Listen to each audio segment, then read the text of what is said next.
madoda ngicela ukuthi nje ke ngimnikeze iopportunity yokuthi ke akabengelele abalaleli lapho emakhaya. Ngithanda ukuthatha leli thuba ngibingelele abalaleli emakhaya labasebenzela khona yonke nje indawo la kufika khona abusekho ngithi ngiyabingelela ngegama lika Jesu Kristu. Amen. Siyabonga kakhulu. Sijabula kabi ukuthi ke siphinde sibe naso isihambeli sethu osukwini la namhlanje sizokhuluma udaba olubalekile nodaba olubucayi ngalendlela. Sijabula kakhulu and siyabonga ukuthi ke uhloniphe invitation yethu ukuthi ke uphinde ube nathi kusoke isigayigayi esinamandla somsakazo. Sikhuluma ke udaba olubalekile njengoba bese ngengathi ukusendlalele isihloko sethu ukuthi ke sibuka izithelo zikamoya.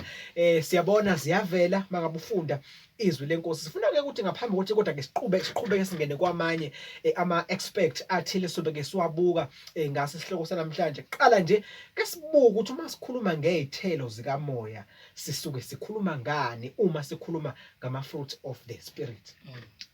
Amen. Ngiphinde ngibingelele egameni lika Jesu Kristu ngibonge ithuba ukumenywa sikuthathi kancane. Siyabonga ukuthi sibe kuyo le ndawo. Kumbuzo lo othi what is the fruit of the spirit? Ngaphambi kokuthi mhlambe sifike ekuthenini ayini what are the fruit of the spirit, but bengicela mhlambe siqale sifike from i-angle yokuthi how do we even get to speak about the fruit of the spirit? Kusuka phi kuze azafike wona ama fruit of the spirit? Yes. Uthi uJesu kuJohn 15 verse 5 uthi I am the vine, you are the branches. Yes. If you remain in me and I in you, you will bear much fruit. Apart from me, you can do nothing. So uJesu la siyamthola bazalwane uthi yena ungumvini, thina singamagatsha. Umuntu uba yigatsha kanjani kulomvini? Wenzeka ngokuthi umuntu akholwe uJesu Kristu. Wenzeka ukuthi umuntu akholwe nguJesu Kristu meseba yini yigatsha lalomvini. Yes. So ngaleyo ndlela kusho ukuthi leli gatsha likulomvini nomvini usegatsheni. Kushuthi kahle akwenzeki ngeke kwenzeke ukuthi zibonakala izithelo zikamoya uma lo muntu engekho kwiposition ngoba uJesu uthi mayikhuluma ngomoya sesizofika ezithelweni zikamoya.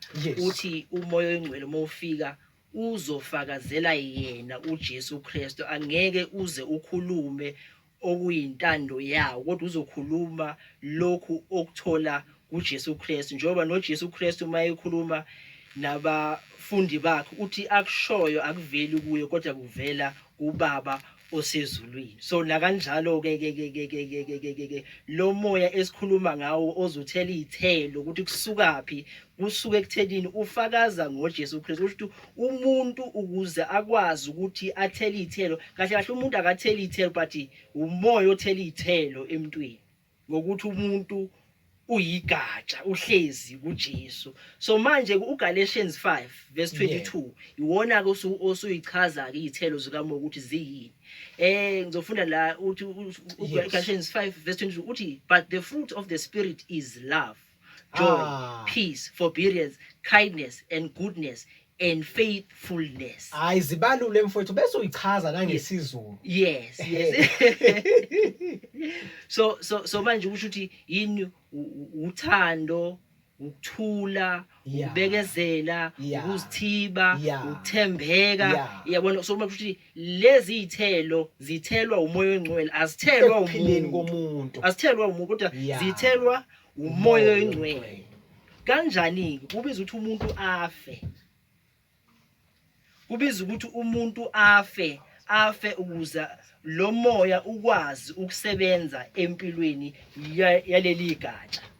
Kubiza ukuthi umuntu njalo kumele afe umuntu ukuze izithelo zikwazi ukuthela empilweni yakho ngoba izwi likaNkulunkulu lithi kuwona uGalatians liveza ukuthi uGalatians 5 liveza ukuthi inyama nomoya kuyaphikisana. Unyama ifuna kwakho, umoya ufuna kwakho. So manje kubiza ukuthi inyama kumele njani? Kumele ife. And then umoya mose kuba uwona njani othelani izithelo. Ngiyayithanda leyo ukuthi inyama kufanele ife. Kumele ife inyama. Ngoba kuba nzima ukuthi umoya uthele izithelo uma inyama akusichazele using practical example sikubone. Ake ngithi mhlambe uphuma ayethi usedrobheni. Yeah. Mhlawumbe kwadokotela umsesitolo nanani ubona iphepha liphansi. Yeah. Umoya uthi cosha iphepha. Yebo. Wena uzothi hayi alahlwanga yimi. Alahlwanga yimi yabo. Ekhaya mhlawumbe ubona izitsha. Hayi umoya ngcwele washa izitsha labantu. Hayi ukhona uyoziwasha izitsha. Yabo. So I'm just making a practical example nje elulu ukuthi kwesikhathi lapha inyama isiyavuka. Because ukwasha izitsha into enhle ngoba uma uwasha izitsha kuba clean, but manje inyama izokwenza ukuthi zisale zingcolile njengoba zinje. Anjebo. So manje ile nto ukuthi ke kubele ukuthi inyama enzani ife completely ukuze izithelo zikamoya zizovela. Ngamanye amazwi akwazi ukusebenza kokubili ukuthi inyama iqonge bese kanjalo futhi nezithelo zikamoya ziyavela. Akwazi akuhlali ndawonye isiza kuhlala lokhu ukuhlala lokhu. Hayi no kuyezwakala. And into kamoya ke oyingcela ukuthi umoya lo esikhuluma ngayo it's a gentle spirit. Lo munye into owenzayo uya invade. Yes. U-invader without your permission, but lo esikhuluma ngawo u-invader with your permission. Hey Nkosi yami.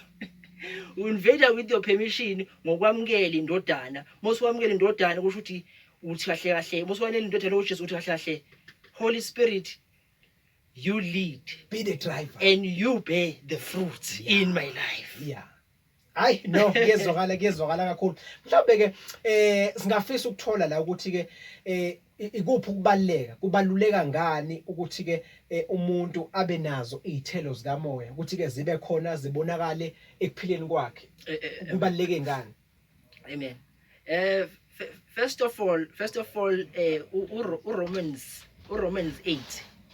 Romans 8 verse 14 it stipulates Romans 8 verse 14 and 15 stipulates that sengikhuluma indaba yokuthi why is it important to bear these fruits of the spirit. Yes. Uthi the spirit you received does not make you slaves. Yeah. Lishuthi lo moya owamukela ukwenza ube isigqila. Akwenza ube isigqila. Angazi uma ukhona umuntu othanda ukuba yisigqila. Slave of okay, it does not make you slave so that you will live in fear again. So awusena kwesaba wena. It rather the spirit you received brought about your adoption to sonship. So manje kubiza ukuthini ukuthi this importance ukuthi wena you are closer to God more than ever, more than before, but you are much closer to God because of the spirit. And then manje the spirit isizokwazi ukuthi sithele empilweni yakhe isithelo. Kubonakala uthanda empilweni yakho, kubonakala ukuthula empilweni yakho, kubonakala ukuzithiba empilweni yakho, kubonakala ukuthembeka empilweni yakho, kubonakala lezi zinto ngenxa yokuthini manje lo moya ukudonsela ekutheni manje wakwenza wawumntwana. Kusho ukuthi ngamanye amazwi all in all into ebalekile ifoundation ukuthola lo moya. Ukuthola lo moya. Yeah. Uze uhambe uthi kuso lesi scripture lesi athi if lo muntu if it's Romans 8 uthi if umuntu enganawo umoya lo kaKristu, yes, that person doesn't belong to Christ. Yes. Yeah.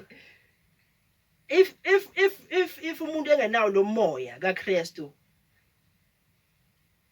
kusho umuntu it doesn't belong to Christ and he cannot bear any fruits. Hayi no kuyezwakala icacile ngendlela eyisimanga. Siyabonga kakhulu sahle naye ke njalo umacingwane kusigayigayi somsakazo esinamandla yabusekho umzimba Christian Radio Station ku channel yakho 100.3. Njengamanje ke nje sothi hulukuqu engomeni bese ke siyabuya siyaqhubeka nazo izinhlelo esinazo senayo njalo part 2 wayoke ingxoxo esinayo osukwini namhlanje la khona ke sidingida khona udaba lwezithelo zikamoya. Yabo sesike sathi ukuqala nje sathi ungena ngempela ungabeke usahamba ungabe usayisusa indlebe eduze komsakazo sazohlala ke kuze kubumbane lona ihora lesithathu. Sehle naye kumacingwane indaba ezitha kusoke isigayigayi esinamandla somsakazo. Namhlanje ngihamba ngedwa ngihamba nomfowethu uCaluza la. Kusazoba mnandi kusazoba nje sibusiseke